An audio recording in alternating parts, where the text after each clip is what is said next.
طالبان سے مذاکرات کے معاملے پر بلاول بھٹو نے پیپلز پارٹی کی 3 رکنی کمیٹی قائم کر دی۔ کمیٹی مذاکرات کا معاملہ پارلیمان میں لانے کے لیے دیگر جماعتوں کو قائل کرے گی۔ مزید جانتے ہیں ڈان نیوز کے نمائندے نادر گرامانی سے۔ نادر، بتائیے گا کمیٹی میں کون کون شامل ہے اور اس کا کام کیا ہوگا؟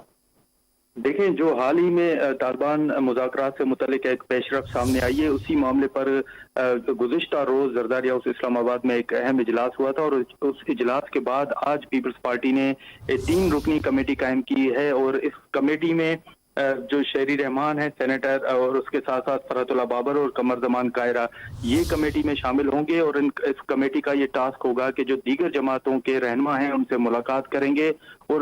جو طالبان مذاکرات کا معاملہ ہے وہ معاملہ پارلیمان میں لانے پر ان تمام جماعتوں کو قائل کیا جائے گا، اور اس حوالے سے جو رپورٹ ہے وہ بھی پیپلز پارٹی کی قیادت کو پیش کی جائے گی۔ فرحت اللہ بابر کا یہ کہنا ہے کہ جو طالبان مذاکرات کا معاملہ ہے اس پر پیپلز پارٹی کا موقف بڑا واضح ہے، اور پیپلز پارٹی یہ سمجھتی ہے کہ اس معاملے پر پارلیمان ہی بہترین فورم ہے، اور یہ تمام معاملات جو ہیں وہ پارلیمان میں ہی لائے جائیں اور وہیں پر فیصلہ ہو۔ تو پیپلز پارٹی نے اب طالبان مذاکرات اور دہشت گردی کے معاملے پر